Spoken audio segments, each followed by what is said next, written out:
Cari amici, buongiorno. Questa è la prima trasmissione Futuro Informa. Futuro Informa perché? Perché il vostro futuro deve tornare normale, deve tornare un futuro che vi dà gioia, vi dà serenità, vi risolve i problemi che naturalmente avete. Ho qui una persona che ha una situazione debitoria pesante e naturalmente sta vivendo una situazione anche drammatica dal punto di vista morale, familiare. Ma andiamo direttamente a sentire lui che cosa ha da raccontarci. Prego. Mi chiamo Giovanni, ho 57 anni e fino a qualche anno fa vivevo del mio lavoro in maniera tranquilla. Poi mia figlia ha pensato nel 2019 di aprire un bar. Subito dopo è scoppiato il Covid che ci ha messo in ginocchio. Abbiamo dovuto, dopo 3 anni di sofferenza, chiudere il bar, avere un mucchio di riscontri negativi con cose non pagate, con affitti, con tutto quello che poteva essere di negativo.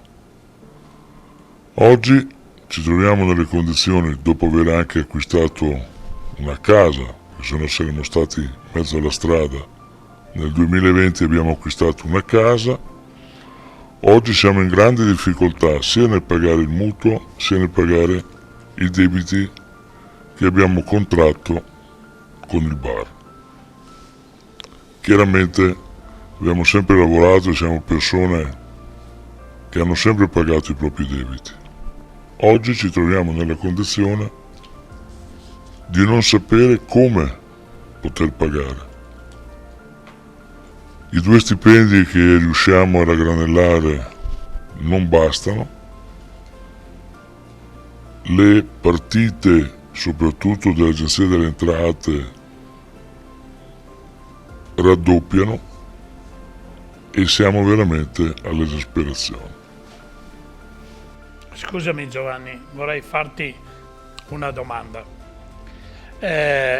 Naturalmente non vivi serenamente, non vivete serenamente voi in famiglia questa situazione e probabilmente vi dà delle difficoltà quotidiane anche nel rapporto fra di voi, perché capita così, quando non c'è serenità si rompono anche i rapporti familiari. Mi hai parlato di un'attività commerciale, di un bar aperto con la figlia, e il Covid sappiamo che ha molto di suo per aver messo in difficoltà aziende grazie anche al sistema dello Stato che ha voluto chiudere completamente tutto. Sia giusto o non sia giusto, non è questo il momento di andare a disquisire su questo. Però sono convinto, e adesso penso che tu me lo possa dire, che tu, tua figlia, farete un lavoro, prenderete un piccolo stipendio e con questo stipendio chiaramente non riuscite a far fronte a questa situazione debitoria. Mi dicevi appunto con piccoli stipendi. Noi facciamo queste trasmissioni per cercare di capire quelle che sono le situazioni che si vanno a creare alle piccole attività commerciali, alle famiglie, a chi ha contratto un mutuo con le banche, sapendo quelli che sono i meccanismi del recupero crediti. Come pensi, secondo te, di uscire da questa situazione? A chi pensi di doverti rivolgere? Ma Bruno, io sono qui proprio per chiedere aiuto e soprattutto chiarezza, perché in questo momento qui non abbiamo una prospettiva chiara, c'è nebbia, c'è rancore, c'è di tutto in famiglia, per cui qualsiasi scelta io prenda ho paura di sbagliare.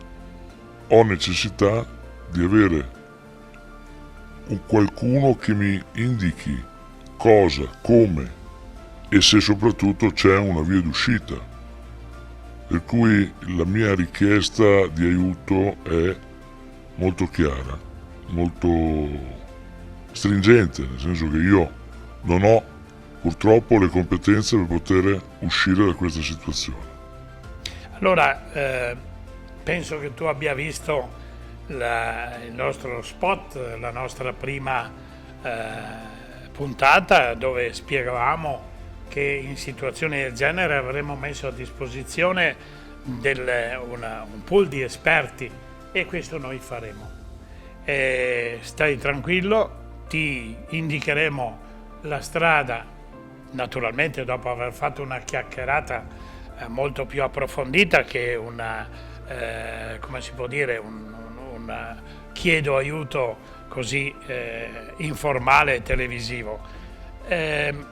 Dopo aver parlato con te, dopo aver sentito e analizzato quelle che sono le tue difficoltà, sicuramente ti andremo a indirizzare verso l'esperto più adatto a risolvere la tua situazione. E comunque per quello che ne so io e da quello che ho potuto constatare nelle telefonate che abbiamo avuto, c'è molta gente in difficoltà, c'è molta gente che ha problemi e che vorrebbe risolverli perché non ne può più, perché altrimenti come soluzione vede soltanto cose brutte davanti, e noi vorremmo invece che la gente non veda più cose brutte davanti, e cercheremo di dare una mano per risolvere i vostri problemi. Grazie Giovanni, grazie per il tuo intervento, grazie per la tua sincerità. Io mi rivolgo a voi amici, non abbiamo mostrato il volto di Giovanni per una questione di privacy, perché questi momenti sono brutti, ne ho sentiti molti, ne sentiremo ancora molti, ed è per quello che noi, Futuro Informa, ci impegniamo per poter dare una mano, una grossa mano a queste persone, a queste aziende, a queste industrie. Grazie. Grazie a voi.